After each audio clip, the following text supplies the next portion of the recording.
Hi and welcome to Business Today. Show number 27.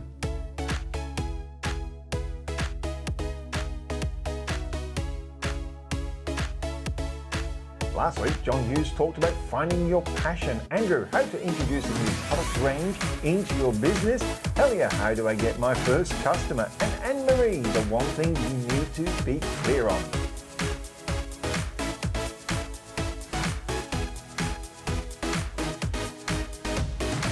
This week, John Hughes talks about growing your passion. Andrew, what do you want to be known for? Helia is about never giving up. And Annemarie, build strong relationships.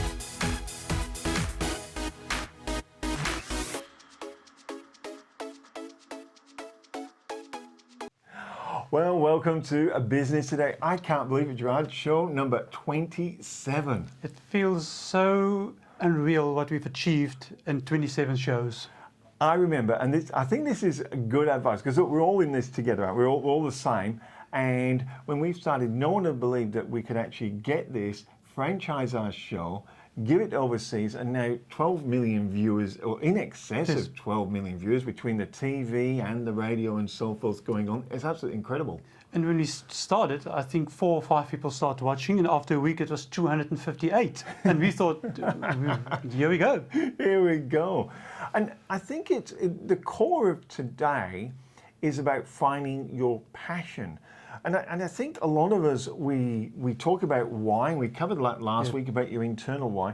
I'm very passionate about finding my customers' why. I think that is where we kind of need to start from. I agree 100%. And I also think is when you know your why and you know your client's why, it's a really good fit, because you will find your client. Because most people say, but where do I go and find my client? Yes. Know their why. Why do they want to buy?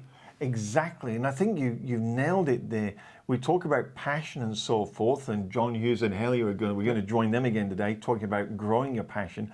But it's almost those resources. It's saying, here's my why. This is what really turns me on. This gives me my juice. And then if you can find customers' why and go, oh, and I tell the story, about Apple. Yeah. And people say, oh, they knew it from day one. Well, it wasn't true. They came from Atari, so they're very much graphic orientated. That's why Apple computers are very graphic orientated in their programming, unlike Bill Gates, and we've said it before, who came from a coding background, therefore you end up with DOS before you had Windows. But it was only when they went to a store and the store owner said, look guys, people don't want computer kits, because that's what they used to build. They used to build a kit and say, we're passionate about computers, we love building, it's the best computer, all you got to do is assemble it. And the guy in the store said, assembly? My customers don't want to assemble it. Guys, they just want a good looking computer that's easy to use. And they went, well, our passion is building these computers, we love graphics, we love everything that looks good and works well, and we've got a customer now. The only bit they were missing was the assembly part. And well, the rest is history there. But I think it's also is when you start asking questions, why do people need something? Yeah. And when you can answer that, then you can plan. Most of us got an idea and we go off with this idea and we don't sell anything. Yeah. It's because we think it's going to work for us. It's nothing to do with us. It's all about your client. When we work with people, Gerard, and we do what we call the phrase that pays, we do 45 minutes, and this is what the phrase that pays is all about. And here's another example. So BMW, and by the way, if you want that, send an email to us. Just send it in to info@worthingtonstoop.com. Very happy to have a chat, and hey, we'll do a session with you. Not a problem there. BMW came along. There's lots of car manufacturers. BMW said, oh, well, we have luxury cars with Rolls-Royce and Mercedes are up there. And they said, you know what?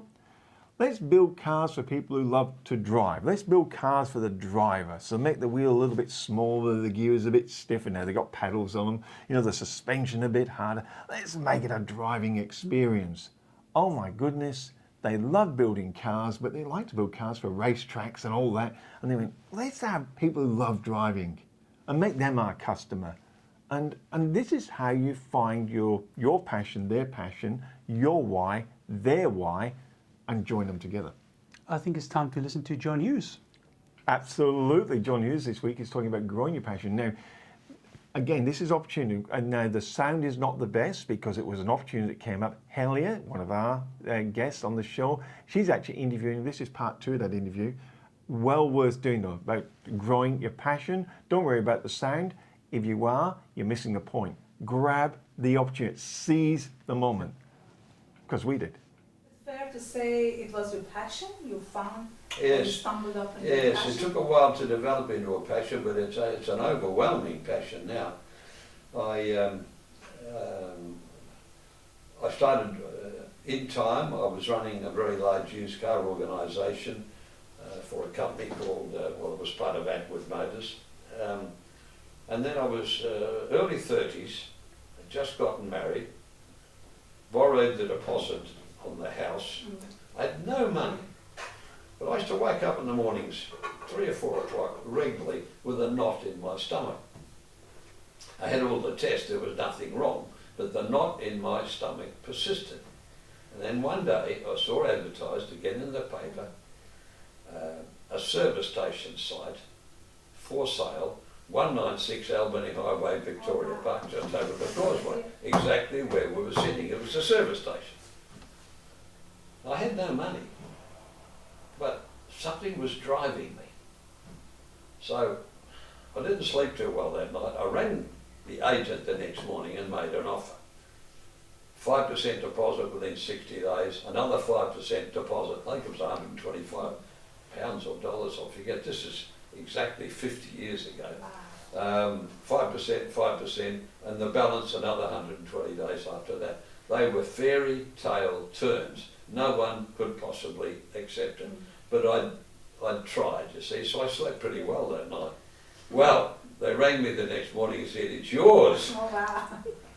So I had to pack my briefcase, go up and down St George's Terrace, and I borrowed 120% of what I needed, which you could do in those days.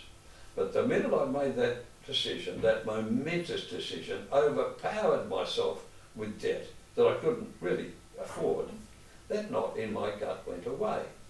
Wow. And that was my body telling me, Helia, hey, you're not destined to work for other people. You've got to go and do things for yourself. And that's how it started. Wow. What Just this one yard. What a fascinating. And the builder was slow in getting the yard ready. Yeah. And the first month came, I had to make the payment. I didn't have the money. Wow. I nearly went bankrupt before I started.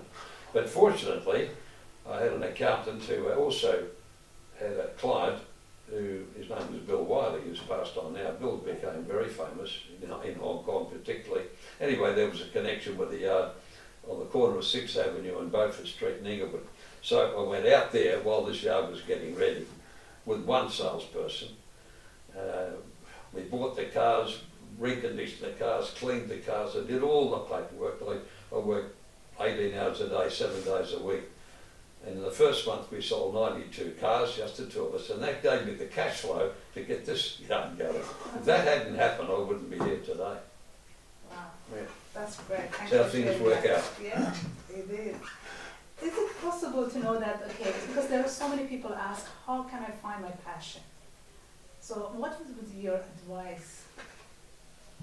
Well, first of all, if they're interested in going into business for themselves, the first thing they need to do is to understand and know what they're getting into. So you go and work for somebody else for starting. You might try 2 or 3 or 4 jobs. I'm not recommending you become like just moving around with no purpose.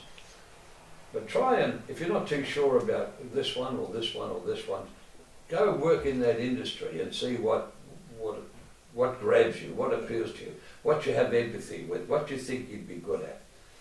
Don't go into business for yourself.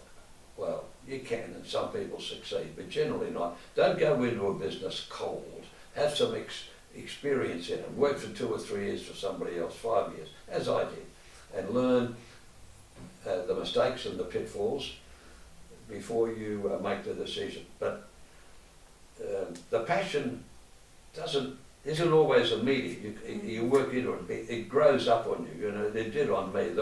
I've never been more passionate. I've been doing it now for 60 odd years. So it's a progressive thing. As long as you don't stifle it. You've got to let that passion grow and grow and grow. And you don't let it grow and grow and grow if you're only working 4 days a week or 5 days a week and, 6 or 7 or 8 hours a day. It's full on. Yeah. It's got to be full on. That's Give it great. all you've got. Yeah, 110%, is it? Hmm? 110%. 120. Well, you see, John, and the story of a bit of background, the history. #1 car salesman for Hyundai in the world. I think he did about 8 years running. That shows he's so long in business and he's still there each and every day and he still deals with the clients on the floor. Did you hear his comment? He's saying he was passionate before and he's more passionate now. 84 years old and he's more passionate about it now. What is your passion? And is your passion fitting your client's passion? Yeah, and I think you made a really good point, and through that it was picked up. We were talking during the break there how John has redefined the car industry. He wanted to set a whole new benchmark and become famous for that. And our next guest is our Mr. Andrew Ford, and he talks about this exact same topic, doesn't he, Gerard? The one thing I've seen what happened over this last 6-7 months, speaking to very successful business people, it's not always about the money.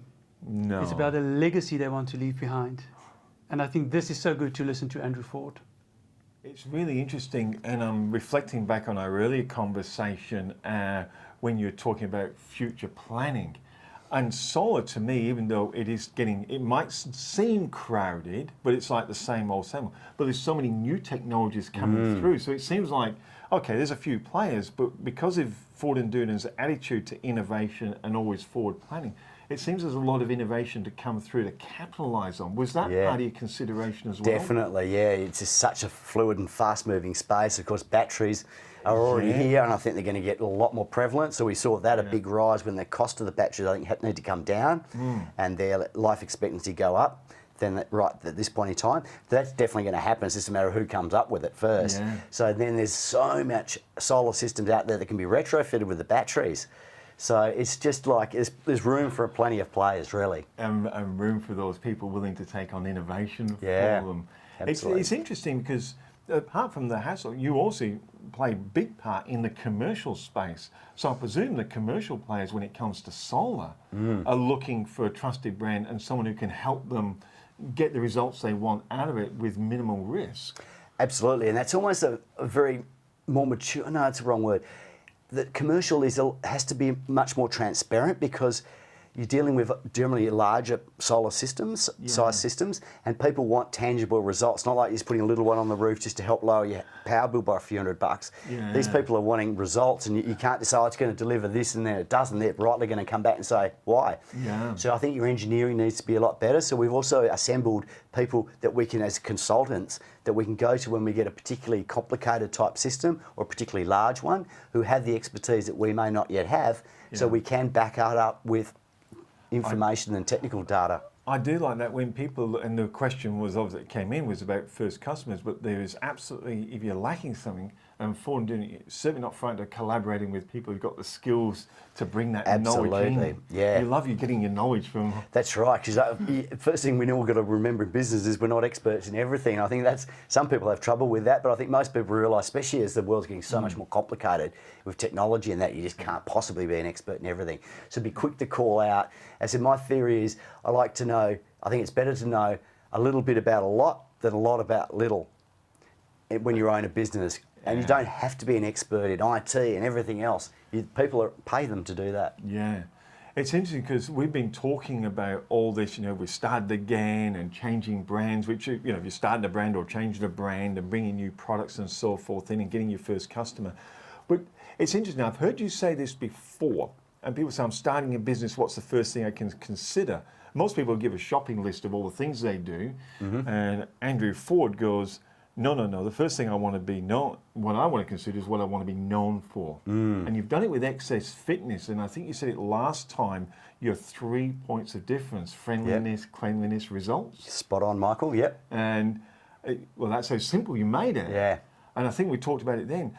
But what I found fascinating, a lot of people, when they start a business, they start making a job list. Oh, these are all the things I can do for people. You seem to start from, no. Okay, if we're doing this, what do we want to be? Why do you think that is so important? And why do you think people should start there before they start making their ability list? I just think there's so much competition in every sector now, and you can be everyone says we're the cheapest or we're the best quality, and it just rolls over everyone's, we've all heard it before. So you've got to stand out from the crowd. So the first step I'd advise would be, one would assume you already know the industry you're about to open a business in, who would hope that's step one, is if you don't already know, go and find out what customers, what they hate about doing business with that industry or that sector, and what they like, what the best and the worst of that industry or sector is, and then identify what is going to be a standout point of difference for you. And then work backwards from that. It reminds me, I know some of the younger viewers probably don't remember Victor KM, some of my vintage do, Remington Shaver Company. But he bought Remington Shaver Company. Interesting story from Sperry Corporation, but when he bought it, and he went, why don't people like these electric razors? And everyone said, because they don't shave as close to the blade. So he just went, wife bought me this, or something, I think the ad word, and it shaves as close to the blade. I was so impressed I bought the company. It's classic. But he did what you said. He went, what do I want to be known for? My electric razors shave as close to the blade. So he took what the customer wanted and incorporated it. And I find that fascinating with excess fitness. When you did it with Ford and Doonan, and then you've had to do it again with solar. Again, did you sit down and go, what do we want to be famous for in this space?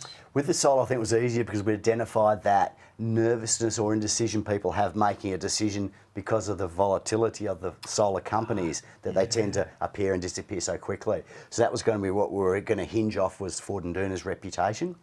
So that one was probably a bit easier. But gyms are exactly the same. What do we want to compete on? Price? You know what I mean? And there's gyms at every corner. There's franchise gyms everywhere. So it's very hard to be, how are you going to stand out? And again, before I bought a gym, I've been going for 12, 14 years, so I knew what particularly annoyed me, which was when it was dirty, you know what I mean? So that was one of the ones, and friendly, I just knew that a friendly gym would keep members at your gym.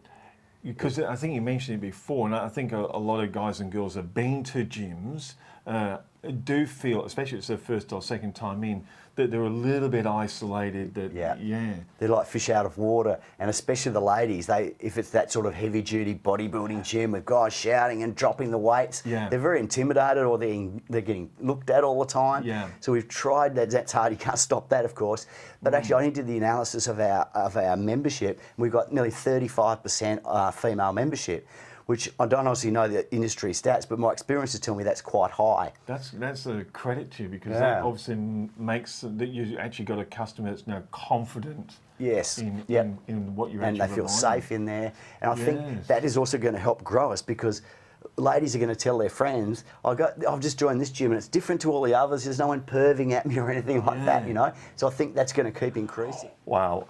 Two great people. Well, it's three, because we had Helia in there asking questions as well about your passion and what is it you want to be famous for. What's that distinctive set of capabilities you have that's going to have special value in the marketplace? And that's not, we're the cheapest, we're the most expensive, we're on time, we're accurate. No, what is it? It's like the driving, it's like the all saying.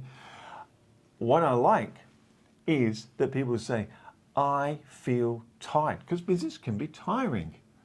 That's my segue to your 60-second question, Gerard. We all know that when it's a very busy day and you deal with clients, and sometimes it's just problem after problem, it takes all your energy. So we ask our guest speakers, is if you start to lose energy or focus during the day, what do you do to regain your focus? So if I feel I lose focus during the day, how do I refocus? Well, if it's towards the end of the day, I'd probably go to the gym. No, but I think we all get to those feelings from time to time, and you sit there and wonder, why are you doing this, and I don't like what I'm doing right now. So my strategies are definitely get up, walk around, or jump in the car and go and see some of your good clients and just go face to face, and that re-energises me. I've even gone out and grabbed from the cabinet some profit and loss statements from some of the best years of the company, and that certainly revitalises me when I see, wow, look how much we're making there, let's get back to that stage again. So it's just a matter of putting the energy back into you, but if you're stale, just get out of the office, go for a walk. If I lose focus or energy during the course of a day, what do I do to regain that energy? I grew up in a family loving the sun. My dad used to do his reading in the sun, mom sitting in the sun knitting. Often as a family we had late afternoon coffee in the sun.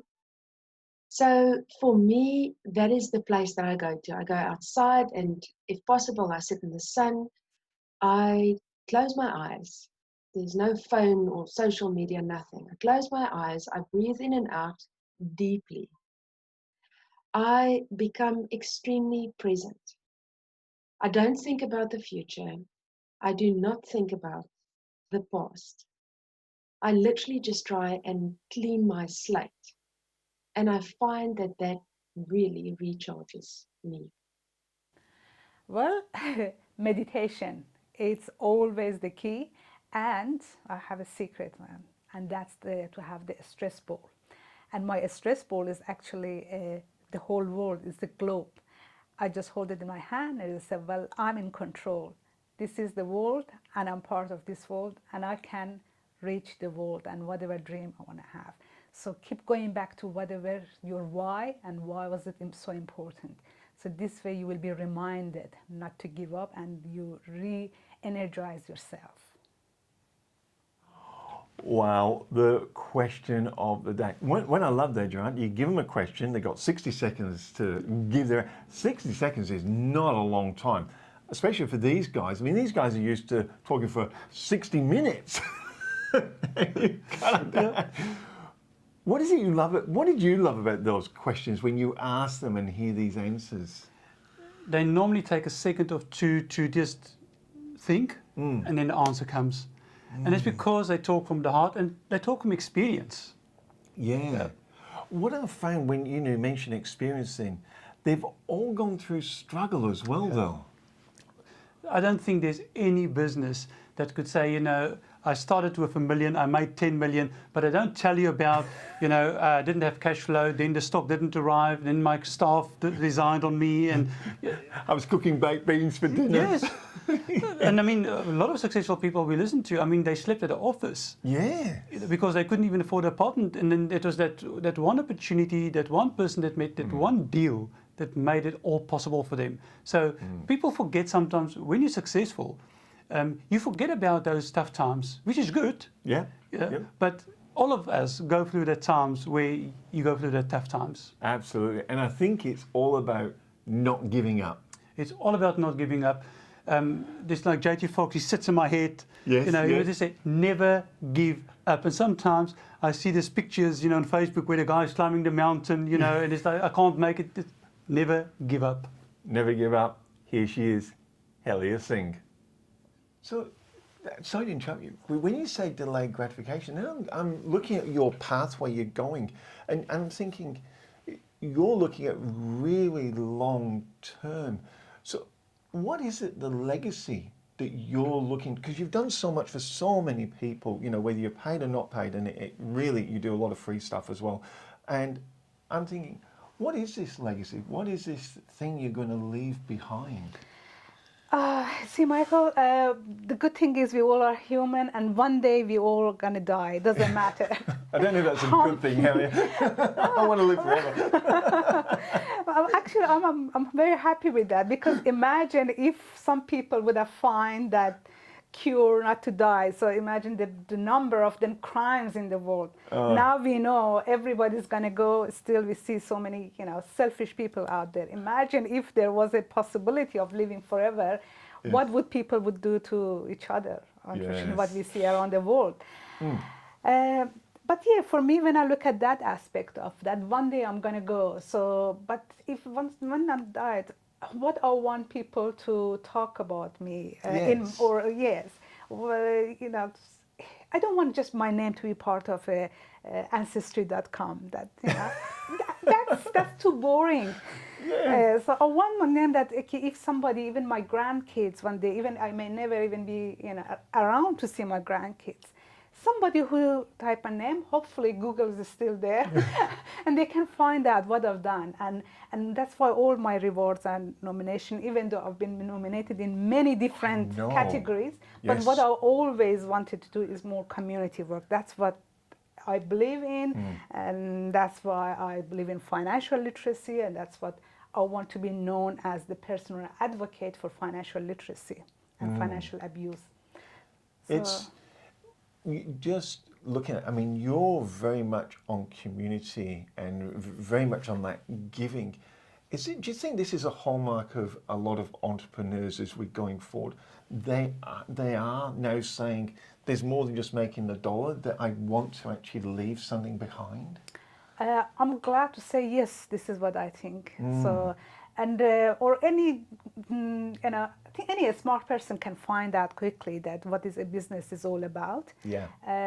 To me, I'm more of a edupreneur, if that's a new term, or financial edupreneur, because I like to educate people. To me, the value of education is something that we take it for granted, and we think, oh, we may not need it, or we all think about just a particular service or product.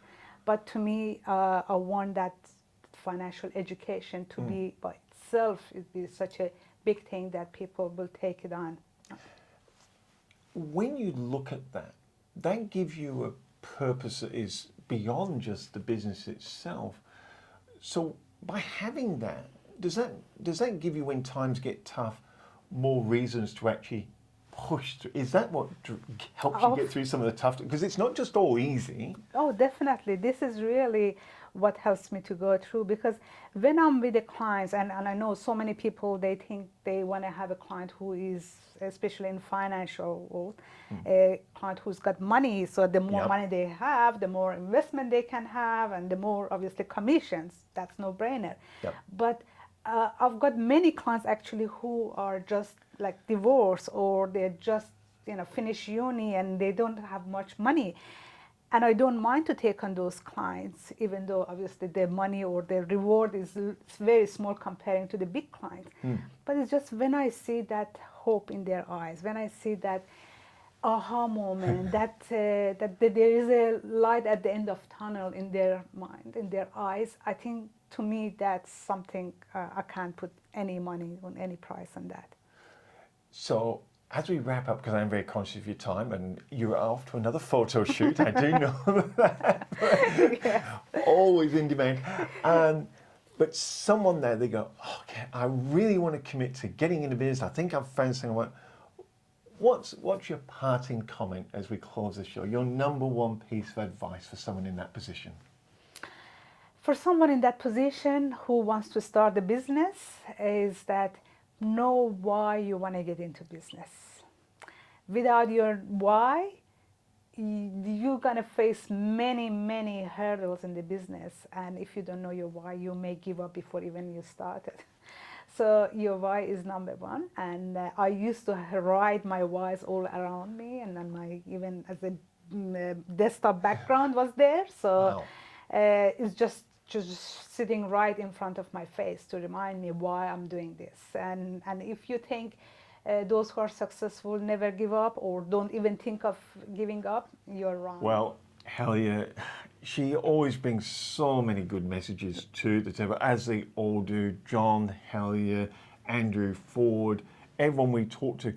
These self-made people, like, they didn't inherit their money. They actually went and worked for it, burnt shoe leather, as we like to say.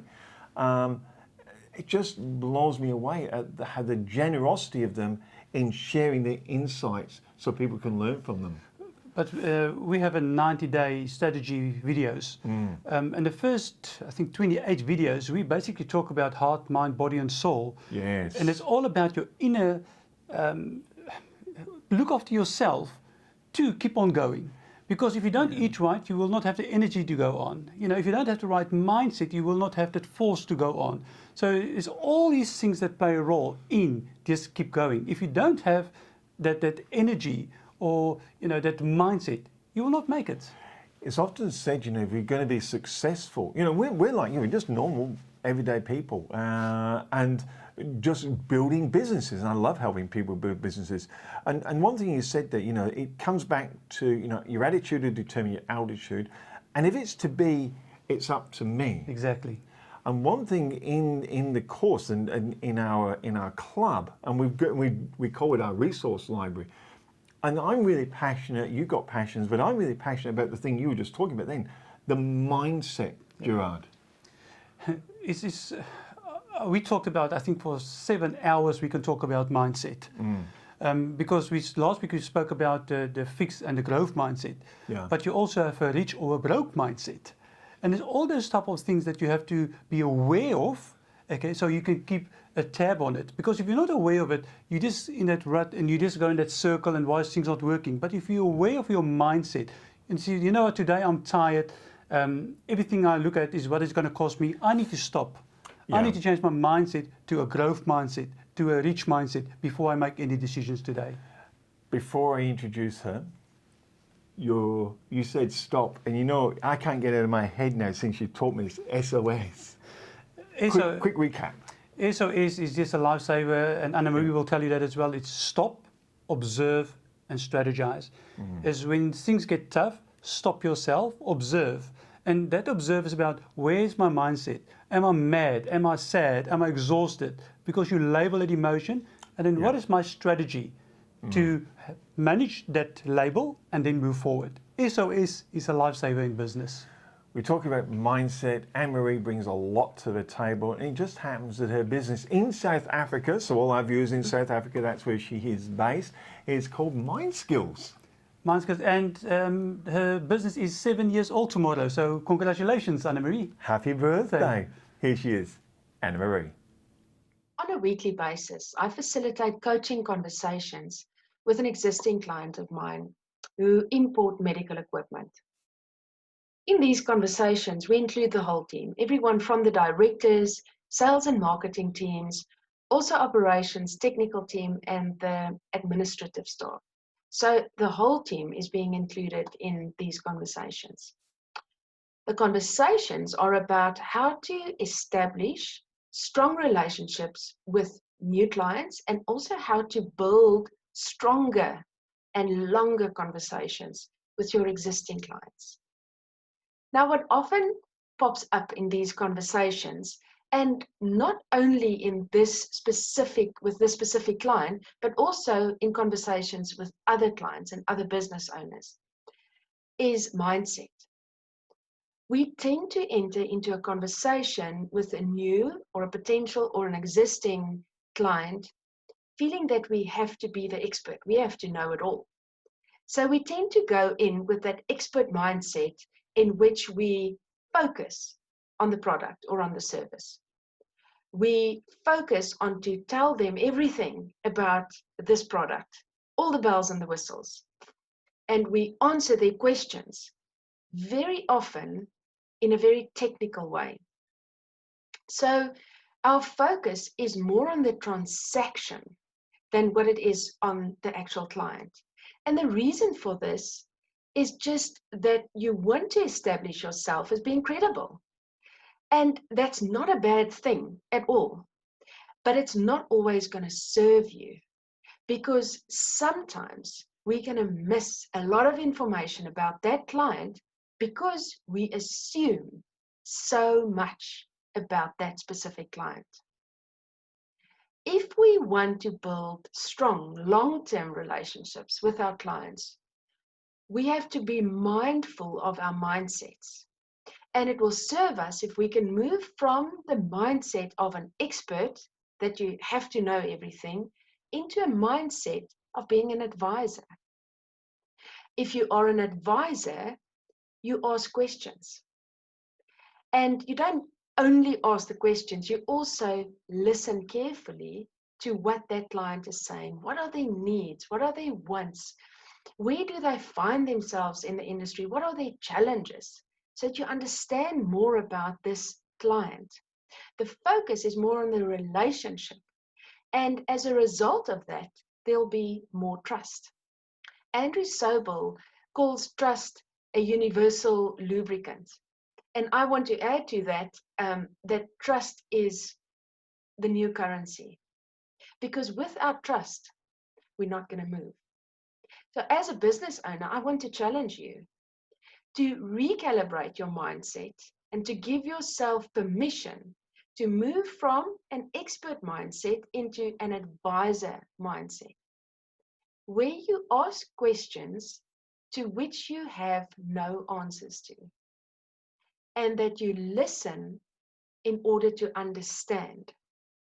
And you don't listen in order to buy you some time to get an answer ready. You truly listen to understand from their perspective where they find themselves.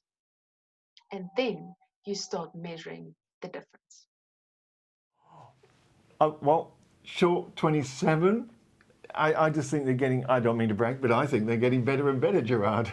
I just think the value that we discuss here is everything that we discuss you can take, you can implement without you have to pay 1 cent to do the implementation. It's the one thing I love. And it's when we first set off and people said, well, you've set a business club up. I really got, look, this is personal, it's nothing against people, but I just got of startup businesses and people going through having to spend hundreds, sometimes thousands of dollars to get consulting, to get access to information. So when we said, let's form a club, let's build a business library. We can access over 90 videos from everything from self-development to your marketing, to your sales, to branding, relationships. Yeah, so we did that, and then have a business lounge where everyone can meet once a week and discuss. And we did it we're in Australia, so we do it in Australian dollars, and it's less than $10 a week Australian. And you can be a member and mix with other like-minded members as well. That's something I really, really like to focus on. And I found the generosity of the mentors that come in, and you meet them on this show, is staggering. They're not doing it for the, not at $10 a week, no one's doing it for the money. No. It's to help you, and that helps us as well. We get our ideas as well. Exactly, because we see where there's a need, and then we can fill that need. So we look at what's your why, so we can help you with your why. But one of the biggest questions I suppose that always get asked is how can I get some more customers, make some more money, get higher paying customers? And we're going to end the show with part 3. When I can't remember when I was out and about filming this. I was down by the boats. I love boats. And just filmed this for you. It's part 3 of how to get more customers. That's going to take the show out. So until next time, it's goodbye from me. Goodbye from me. Well, the phrase that pays, part number 3, and for those of you who've been following along in part number 1, we talked about who your customer is, not niching. Remember we said not niching, niching is going narrow and deep, target marketing is going broad and conceptual. You know, niching is telling everybody that all those other people you don't want to deal with them, where target marketing is going, look, we deal with everybody who wants this particular item. We give the example of BMW. If you love driving cars, if you love driving, hey, then you're a customer of ours. You know, if you're a restaurateur and you're a customer of theirs and you want that casual dining experience, tell them, hey, we deal with everybody that wants that casual dining experience. And then we talked about matching your message to your clients or your potential customers' wants, using the word sets that they do. So in the case of BMW, they said, we build cars for drivers. So you kind of knew it. The restaurateur, you know, we've got a fast, casual, relaxed dining experience, complete with a bar. John Bruce, you're solving problems for families in business, those issues and those challenges, so they all grow and get what they want. 101 Media Group, yeah, might as well have a free plug, you know. We help our customers. What's our marketing message? We help our customers deal with business owners and help them get more clients and grow their business. So what's the third part? Well, the third part, I think, is acknowledging that you're not totally unique. You can be unique in certain ways, but you're not totally unique. There are other marketing companies, there are other car manufacturers, there are other restaurants. I'm sure whatever business you're in, there's other people in the same business. So when people say, what is your uniqueness? What is your USP? That's the kind of a thing you hear thrown out there. What does it really mean? What does it mean, and how do the big boys use it to have a real impact? And what it is, it's having that special value, or having that value, a distinctive set of values that has a special value to the marketplace. So what is it that makes you special? What is, if I put it in layman's terms, what's the advantage I get by doing the business with you? What's the advantage I get of buying the products and services from your company rather than somebody else's? And the wording is really, really important, and this is what we help our clients with. So like in the case of BMW, what they say is we build the ultimate driving machine. You can see it matches. They recognize that their customers like to drive. They then said we build cars for the drivers, and then their tag is we build the ultimate driving machine. You know, the restaurant, we give a safe, relaxed, fast, casual dining experience. That's a special advantage. It's safe, it's relaxed, it's fast, it's casual dining experience. You kind of know what you're getting, and if you value safety, if you value relaxedness where you can just have a great time with your family and be in that casual environment, then that's going to have special value for you. One-on-one media group, what's our special advantage? Well, we're a media group, so we can design your marketing for you, we can produce your marketing for you, and we can distribute it for you. So we have some real distinct advantages. You know, I've been in marketing for over 20 years. Keith is with us, had his own marketing and advertising agency for over 30 years. We got some really distinctive skill sets on there that give us a very distinctive advantage in the marketplace that makes it very attractive to our customers. So what is your special advantage that people get from you? You know, I was talking to John Bruns, and he's a family business advisor. Look, there's lots of advisors, there's lots of business coaches. He works particularly with families that are in business, and he helps solve those family in business issues, challenges, and problems so they get what they want. What's his special advantage? Well, guess what? John's been there and done that. He's walked in their shoes. As he says, I worked in my own family business. I bought the family business. And yes, he had 3 older sisters to contend with when doing that. He's employed family in business. So he's actually walked in their shoes. So if you are a family in business, that's a really special advantage to you to actually engage with John to help you with your issues. As I say, he's been there and done that. So I'd like you in this third part to look at what is your distinctive capability, your distinctive advantage that has a special value or would have a special value to your potential customers.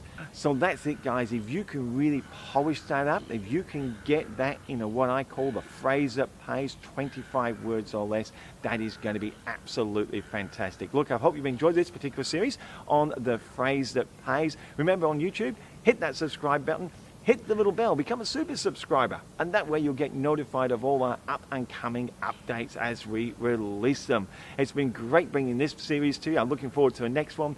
I'm Michael Worthington, and until next time, have a great, productive day.